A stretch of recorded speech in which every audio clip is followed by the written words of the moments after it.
Greetings YouTube. Today I'm going to be reviewing a product from Ennead Games, that's E-N-N-E-A-D, and it's the 1000 Chaos Effects. I found this, I think I had an email ad sent to my email box account. I think they may have had something in some benefit package I donated to at some point in the past, so I'm on their mailing list. And this particular product is a 1000 item chart for random magical effects.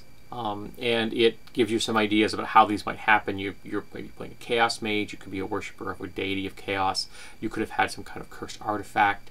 Now the reason I bought this is that it reminded me of something that was the Leprechaun's Rosary, I think it was called, which was an item we had some magazine, I can't remember, it might have been White Wolf at one time, I'm not positive, which is a chart of like 100 or 200 different random effects that this magic item could have every time it was used. It was an expanded version of Wand of Wonder, and I loved it.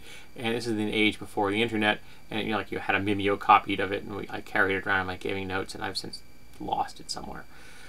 And I always wanted to find it and be able to use it again, or at least share it with the community at large. And then lo and behold, this pops up in my email account, and I'm like, cool. And it was like $1.75, so I'm like, okay, I can invest $1.75 and see whether this is a decent product or not. And so here I am today to talk about it. I picked this up, I think, from RPG Now, if I remember correctly. So essentially, you're rolling 1 to 1,000, so your standard 3-die-10. And it gives you the option for how long these effects last. It could just say a flat 1 to 10 minutes, or they have a little chart here if you'd like to be a little more creative or a little more random. So it tells you that it may last longer than that.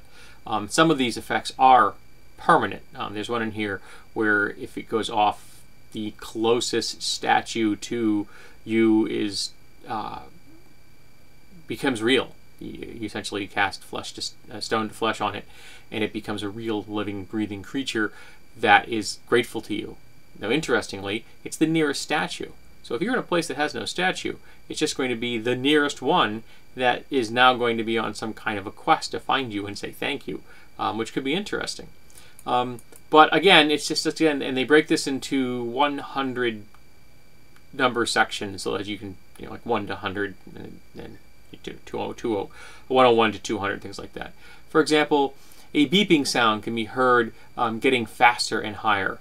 Great thing if you want to send up a little stress and tension in your characters' lives. A pair of eyes grow in the back of the caster's head. And again, you roll for the duration. If it's only 10 minutes, could be interesting, could be freaky, but it's not a permanent situation. A sandstorm appears centered on caster, even if indoors. That's definitely something you don't want, particularly if you are at a royal ball. All the caster's clothes fuse into one item. So essentially you're now wearing a onesie. Any being within 50 feet can't move from their current location for duration. Could be very useful and very annoying in a tactical situation. Any plants within 100 feet become cast iron versions. Kind of cool, particularly if it was if the player characters are involved with those plants in some level. Caster can't kill anything on purpose for the duration. You've become a sudden pacifist. Caster is teleported to the nearest brothel. Wouldn't that be useful if the caster happened to be a paladin? Caster turns into a monkey, but can otherwise speak, cast spells, etc. Lots of chuckles from your group, though. Caster's skin appears to be rotting. That's going to freak you out, particularly if there happens to be a lot of undead in your campaign. Caster's weight triples. It doesn't say his size triples, just his weight. So that's kind of interesting. Suddenly you have the density of clay. Large granite hands hold the target in place, which is there's a spell that does something like that, isn't there? Nearest Medusa teleports into the nearest city. That's going to be dangerous, and if anyone ever associate that particular event with you, there's going to be all heck to pay. You're going to have to get all those people turned back to flesh. Nearest water source, river, well, etc., develops healing properties, which could be cool, and the start of a legend. Next drink the caster tries to drink turns into rotten milk. Very annoying, particularly if it's if something expensive you just paid for, or a potion. Next spell cast within 100 feet also rips a hole into the astral plane. Very nasty. Next wagon or vehicle the caster travels on breaks down for no obvious reason. Kind of thing that can give people the idea that you are not lucky. Smoke pours from casters' ears when they speak. Again, that's just a visual effect that could be humorous.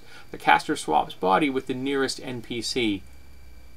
That could be problematic, particularly if the individual doesn't bring any of their abilities with them, and suddenly the abilities they did have are now being controlled by someone that doesn't know what they're doing. The sight of anything green makes the caster feel nauseous. Very bad if you're an elf in the forest. But you get the idea. This is a list of 1,000 random effects.